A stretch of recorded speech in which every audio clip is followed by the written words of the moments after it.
From trying to get rid of the extremely dangerous link of illegal miners in the Amazon, to finding out their operations have been made easier and faster through Musk's satellite resources built in the area. Here's all we know about Starlink being linked to illegal mining in Brazil. I guess even Elon Musk's biggest critics couldn't have anticipated this, but it all started when Brazilian federal officers recently flew in on an illegal mining spot in the Amazon jungle.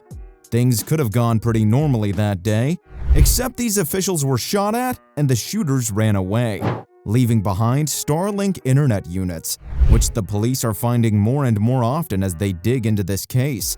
And this is where our very own Elon Musk gets involved. You see, Starlink is a part of Elon Musk's company SpaceX.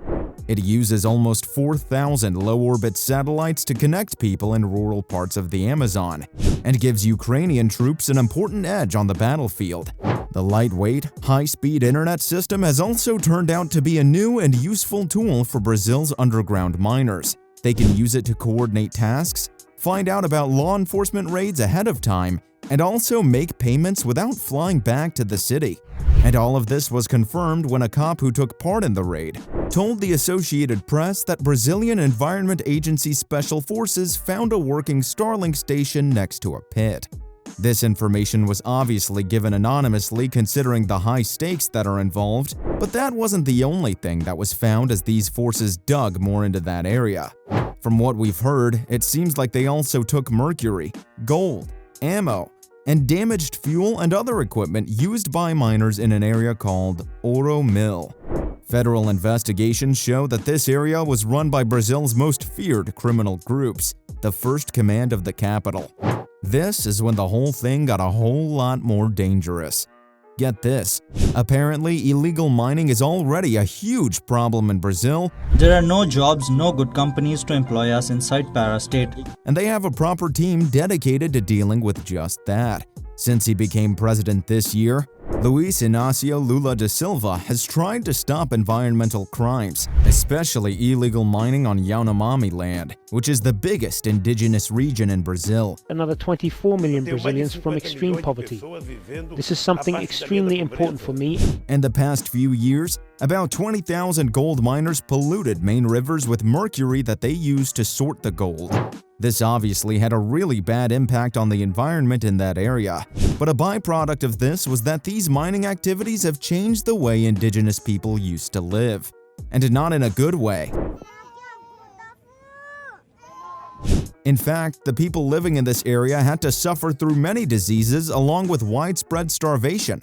So when you keep all of these things in mind, you realize how big of a problem giving these people an internet connection is. Thankfully though, the environmental agency IBAMA has been slowly trying to set things in order. They've taken several Starlink stations in Yanomami land over the past 5 weeks. As more and more of these stations get discovered, people have been learning more about the way these illegal miners operate. It seems like these miners have been using satellite internet to talk and plan for a long time.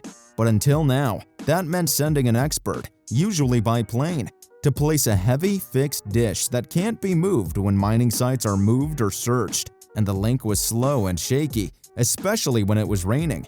So these limitations definitely slowed down their processes. But these problems were fixed by Starlink, which was first made available in Brazil last year and has since spread quickly.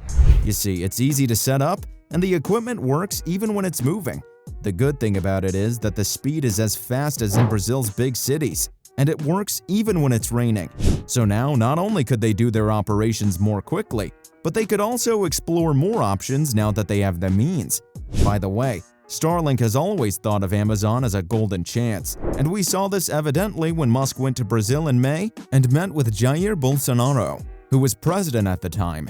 Musk tweeted whilst there that he was excited to be in Brazil for the launch of Starlink to connect 19,000 schools in rural areas that don't have internet, and for environmental monitoring in the Amazon. The government project hasn't moved forward though. The ministry's press office said in an email answer to questions that SpaceX and the Communications Ministry have not signed a contract. And only 3 computers were placed in Amazon schools for a 12-month trial period. So yeah, saying that all of this sounds pretty fishy would be an understatement. And with these discrepancies, A lot of people are wondering whether Elon Musk himself may be involved in these illegal activities. Now that SpaceX has almost 4,000 satellites in low orbit, it can connect even the most rural parts of the Brazilian Amazon to the internet quickly. This helps both companies and government agencies. And while Starlink has definitely made illegal activities in the area easier, it has also given way for other businesses to take advantage of its resources. Take Atalaia de Norte in Brazil's Amazon, for example. The hotel owner Rubeni de Castro Alves was actually pretty excited to talk about how much Starlink has improved their lives. The owner of the hotel can now send money to the bank, make video calls, and hell, even watch Netflix. Many of the 21,000 people who live in the seaside town go to Alves's hotel every day to use the internet. This includes teenagers who spend hours playing internet games on their phone while hanging out on its porch. But then, the main question we should all be asking is, do the benefits outweigh the problems caused? According to Hugo Loss, operations chief for Brazil's Environment Office, running an illegal mine now is so easy that you can be in charge of a lot of mines without ever going to any of them. Another official with the Environment Office told AP that they're just starting to kick miners out of Yanomami land, which is now made harder by the spread of Starlink. A person who's not authorized to sell Starlink in Boa Vista, which is the entrance to the Yanomami area, has been advertising the devices to illegal miners in a WhatsApp group and offering same-day delivery.